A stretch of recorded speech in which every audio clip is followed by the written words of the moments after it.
Hello friends, good evening. मैं गुलशन त्रिपाठी आपका बहुत बहुत स्वागत करता हूं आपके अपने यूट्यूब चैनल में। जैसा कि आप लोगों की डिमांड थी दोस्तों कि हम लोगों को सरफेसी एक्ट पे एक वीडियो चाहिए, क्योंकि बहुत सारी वीडियो ऐसी हैं कि दो दो घंटे पे आप लोग बैठिए, वो तो अच्छी बात है, लेकिन कोई शॉर्ट में अच्छी चीज़ें समझा जाए। वैसे तो मैं यही कहना चाहूँगा कि शॉर्ट तो कोई फार्मूला नहीं होता दोस्तों, लेकिन फिर भी कुछ फैक्ट्स मैं आप लोगों के लिए निकाल के लाया हूँ जो कि आपके यूपीएससी, पीएससी और वनडे एग्ज़ाम के लिए खास होने वाले हैं। पहली चीज़ तो मैं आप लोगों को बता दूं कि पहले मैं इसका कॉन्सेप्ट आपको क्लियर कराऊंगा, उसके बाद ही मैं आपको किसी निर्णय पर ले जा सकता हूं। तो पहले चलिए फ्रेंड्स, आप लोगों को एक इसका कॉन्सेप्ट क्लियर करवाता हूं मैं।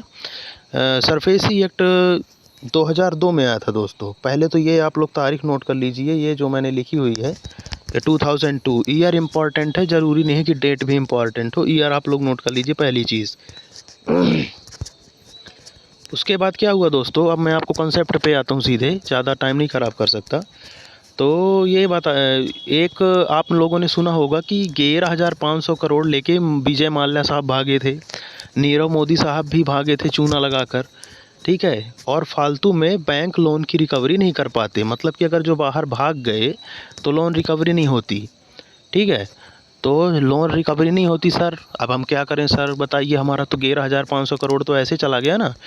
तो उसके लिए उसके तहत अब आप लोग विदेश में जाएं, ये प्रश्न बनता है कि आप विदेश में जाकर वहाँ से रिकवरी कर लें, या फिर वहाँ के नियम लागू होंगे अगर हम वहाँ चले जाएंगे। तो कई तरह की बातें आपके मन में घूमती रहती हैं। तो एक फैक्ट आना चाहिए आप लोगों के दिमाग में, एक क्वेश्चन ज़रूर आपके दिमाग में क्लिक करना चाहिए कि वहाँ पर जाएंगे तो क्या हमारी बात सुनी जाएगी? बिल्कुल सुनी जाएगी, इस बात को मैं क्लियर कर दूं, बिल्कुल सुनी जाएगी। लेकिन हाँ, अगर वो लोन है तो वो लोन की अगर रिकवरी करने आप जाते हैं तो वो लोन हर एक कंपनी में बटेगा जिन्होंने इन्वेस्ट किया हुआ है, ठीक है। जैसे कि अभी 25 करोड़ रुपए, 11,500 करोड़ में से 25 करोड़ रुपए मात्र पीएनबी को मिले हैं। बहुत बहुत धन्यवाद, बहुत बहुत बधाई हो। 11,500 करोड़ में मात्र 25 करोड़ पीएनबी के पास आए। और रिकवरी कितने की हुई दोस्तों? मात्र 1,300 करोड़ की रिकवरी हुई, वो भी कितने में?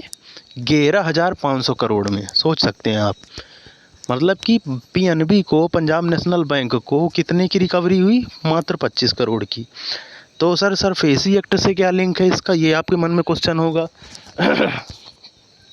सरफेसी एक्ट उस बाहर नहीं लागू होता दोस्तों, विदेश में लागू नहीं होता। बस मैंने आपको एक कॉन्सेप्ट क्लियर कराया है, क्योंकि कुछ लोन लेके भागते नहीं, यहीं रहते हैं, यहीं पे चूना लगाते हैं बैंकों को, तो है ना। तो आप लोगों को ये समझना बहुत ज़रूरी है कि सर इस एक्ट के अंदर क्या है ऐसी चीज़ जिससे मतलब कि बैंक एक राहत की सांस ले सकते हैं लोन देते वक्त, ये सब है ना। क्योंकि अभी देखिए यस बैंक का भी घोटाला हुआ, तो उसमें भी बैंकों को बहुत काफ़ी मात्रा में नुकसान हुआ। तो अब मैं डायरेक्ट एक काम करता हूँ कि इसी पे मैं आता हूँ सरफेसी एक्ट पे, आपको ज़्यादा लंबा वीडियो फिर हो जाएगा, है ना। ये दोस्तों पहली जो आप लाइन देख रहे हैं, सरफेसी अधिनियम चर्चा में क्यों, तो मैं आप लोगों को बता दूं। पहले तो मैं कॉन्सेप्ट एक बार और क्लियर करवाता हूँ इसका आपको। देखिए गुजरात में क्या हुआ था कि मतलब कि कुछ लोगों ने, कुछ संस्थाओं ने सहकारी बैंक से लोन लिया, ठीक है। अब वो सहकारी बैंक रिकवरी के लिए पहुंच गया। सहकारी बैंक पता है ना आपको दोस्तों, जैसे हमारे मध्य प्रदेश में हो गया मध्यांचल ग्रामीण बैंक, पहले उसका नाम था शारदा ग्रामीण बैंक। मतलब कि जो जो नेशनलाइज नहीं होते, सीधे सीधे वे राज्य के अंडर में आते हैं, ठीक है। तो वे सहकारी बैंक होते। जैसे आप लोग खाता अपना खुलवाते कभी कभी सोसाइटी, जो आपके यहाँ गल्ला वल्ला मिलता है सोसाइटी से, वहाँ से आप खाता वाता खुलवाते, तो सहकारी होते हैं। वो पूरी तरह से गवर्नमेंट के कंट्रोल में नहीं होते, मतलब केंद्र सरकार के कंट्रोल में नहीं होती, सीधी सी बात है, ठीक है। तो ये रिकवरी करने पहुँच गए। अब उन याचिकाकर्ताओं ने कहा कि ये लोन रिकवरी तो नहीं कर सकते। गुजरात हाई कोर्ट में याचिका लगा दी उन्होंने कि सहकारी बैंक लोन रिकवरी नहीं कर सकते, ठीक है। तो इसके पहले 2013 की बात है दोस्तों, ये 2013 में वो लोग रिकवरी करने गए थे, जिस पे याचिका खारिज हो गई थी। किसकी? बैंक की, इसकी नहीं। बैंक की याचिका खारिज हो गई थी कि आप लोग ऋण वसूली नहीं कर सकते। मतलब ये तो सरासर अन्याय हुआ ना सहकारी बैंकों के साथ। अब 2016 में सर्वोच्च न्यायालय में बैंक पहुंचते हैं गुजरात का। तो सर्वोच्च न्यायालय में एक तर्क दिया जाता है दोस्तों कि 1949 बैंकिंग अधिनियम 1949, इसके तहत मतलब कि जो 1961 का 1949 के संशोधन को मतलब चुनौती दी थी उन्होंने। तो इसके तहत कहा गया कि जो गुजरात सहकारी सोसाइटी अधिनियम 1961 है उसके तहत ये ऋण वसूली कर सकते हैं। इसमें सर इम्पॉर्टेंट फैक्ट क्या हुआ, इम्पॉर्टेंट फैक्ट ये हुआ दोस्तों, ये जो है ना आपका, ये आपको ये चीज़ ध्यान रखनी है और आपको ये चीज़ ध्यान रखनी है, ठीक है। तो ये चीज़ ज़रूर ध्यान रखिए ठीक है, दोनों चीज़ें।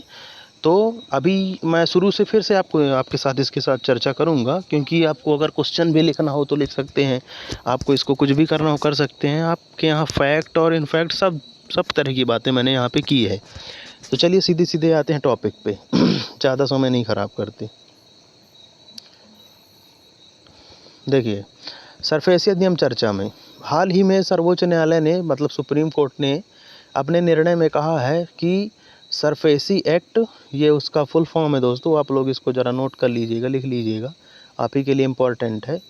तो ये सहकारी बैंकों पर भी लागू होगा, मतलब कि सर्वोच्च न्यायालय ने ये क्लियर कर दिया कि ये सहकारी बैंकों पर भी लागू होगा, ठीक है।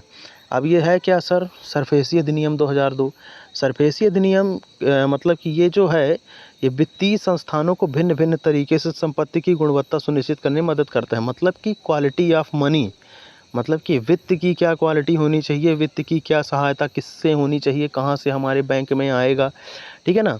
तो वो सब ये एक्ट उसको सुविधा प्रदान करता है। मतलब हम कह सकते हैं कि ये जो एनपीए होती है ना, एनपीए, तो ये जो एनपीए की समस्या ये हर बैंक के साथ है, आजकल हर बैंक जूझ रहे हैं, ठीक है। तो ये हर बैंक के साथ है, जिसके तहत अब क्या कर सकते हैं, देखिए, जिसके तहत अपनी ख़राब समस्या के प्रबंधन हेतु निर्देश ले सकते हैं आप इससे, और अब ये आपको शक्तियाँ प्रदान करते हैं कि आप कैसे अपना वित्तीय प्रबंधन बढ़ा सकें, ठीक है। तो मेन बॉडी पार्ट में वही मैं सर दोस्तों जो मैंने शुरू में बताया था, मेन बॉडी पार्ट में वही लिखना है और कुछ नहीं करना है, बस थोड़ा सा इसमें मैंने जोड़ दिया है। ये देखिए, मैंने बताया था कि इस एक्ट के अंदर 2016 में संशोधन किया गया था। सर संशोधन करने की ज़रूरत क्यों पड़ी, क्योंकि देखिए जो वर्ष 2013 में वर्ष 2013 में गुजरात उच्च न्यायालय ने सहकारी संस्थाओं को वित्तीय संस्थानों के रूप में शामिल करने के लिए बैंकिंग विनियमन अधिनियम 1949 के संशोधन को चुनौती देने वाली याचिका पर सुनवाई करते हुए कहा था कि सहकारी बैंक अधिनियम, सरफेसी अधिनियम के तहत ऋण की वसूली नहीं कर सकते। ध्यान से सुनना, ऋण की वसूली नहीं करते। ये मतलब किस एक्ट के तहत था, 1949 के संशोधन को चुनौती देने वाली याचिका। मतलब एक संशोधन 1949 में हुआ था और एक संशोधन आपका 2016 में हुआ, ठीक है, समझ में आया। तो अभी आगे चलते हैं। तो गुजरात उच्च न्यायालय के याचिकाकर्ताओं के प्रस्तुतिकरण के साथ सहमति व्यक्त की थी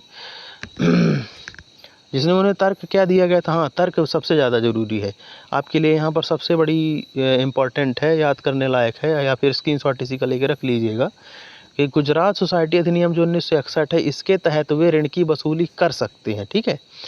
क्या, कौन सा, गुजरात सहकारी सोसाइटी अधिनियम 1961 के तहत वे ऋण की वसूली कर सकते हैं। समझ में आया। सर्वोच्च न्यायालय की न्यायपीठ ने स्पष्ट किया। अब यहाँ पे यह ध्यान देने योग्य बात क्या है दोस्तों, देखिए, बहुराज्य सहकारी समितियाँ, देखो ये पहले आप लोग याद करिएगा कि अधिनियम की धारा 21C में बैंक की परिभाषा के तहत सहकारी बैंक भी आते हैं। अतः अधिनियम की धारा 13 के तहत निर्धारित की गई वसूली प्रक्रिया सहकारी बैंकों पर लागू होती है। वो केवल एसबीआई पर ही लागू नहीं होगी दोस्तों, वो सहकारी बैंकों पर भी लागू होगी। तो ज़रा इस बात का आपको ध्यान रखना है, ठीक है। मतलब कि सर्वोच्च न्यायालय ने शक्ति दी हुई है इसको कि आप किसी भी तरह से वसूली करिए, आप भारत के ही हैं, आप एसबीआई की तरह हैं, आपका दर्जा एसबीआई के बराबर ही होगा, ठीक है, आपको इससे अलग नहीं माना जाएगा। तो ये बहुत अच्छी बात है। हाँ, लास्ट में एक उद्देश्य लिख दीजिएगा आप, अगर आप आंसर प्रैक्टिस करते हैं, यूपीएससी के स्टूडेंट हैं तो आप एक अगर आंसर प्रैक्टिस करते हैं तो एक उद्देश्य लिख लीजिएगा, ये स्क्रीनशॉट ले लीजिए, मैंने बनाया था, ठीक है, ले लीजिए, 1 2 3 क्लिक, ओके। तो इसको पढ़ लेते हैं पहले। उल्लेखनीय है कि इसके पूर्व बैंकों को अपनी बकाया राशि की वसूली के लिए दीवानी न्यायालय के पास जाना पड़ता था, लेकिन अब कहा है सुप्रीम कोर्ट ने कहीं नहीं जाना दोस्तों, आपको भी उसी तरह से वसूली करने का अधिकार प्रदान किया जाता है जिस तरह से SBI या फिर अन्य नेशनलाइज बैंक करते हैं। ठीक है, तो सर्वोच्च न्यायालय के अनुसार बैंकों को सरफेसी अधिनियम के तहत लाने के लिए अथवा न्यायाधिकरण के निपटान में होने वाली देरी को कम करना है, मतलब कि लोन की रिकवरी आपको टाइम से होगी। तो ये मेरा वीडियो था दोस्तों, और इसको ज़्यादा से ज़्यादा आप शेयर कीजिए, दोस्तों तक पहुंचाइए। और हाँ, एक चीज़ और, कुछ अगर वीडियो में कमी हो तो आप मुझे कमेंट बॉक्स में प्लीज़ बताइएगा, और जो भी आप लोगों के सुझाव हों तो बताइएगा। मैं डिस्क्रिप्शन में इसका लिंक मैं दे दूँगा, लिंक नहीं PDF के लिए अपना नंबर डाल दूँगा, तो आप मुझे व्हाट्सएप करके इसकी PDF भी ले सकते हैं। ठीक है, बाकी आप तो स्क्रीनशॉट ले सकते हो, उसमें कोई दिक्कत नहीं है। ठीक है दोस्तों, ओके, थैंक यू दोस्तों, thanks for watching, bye, good evening.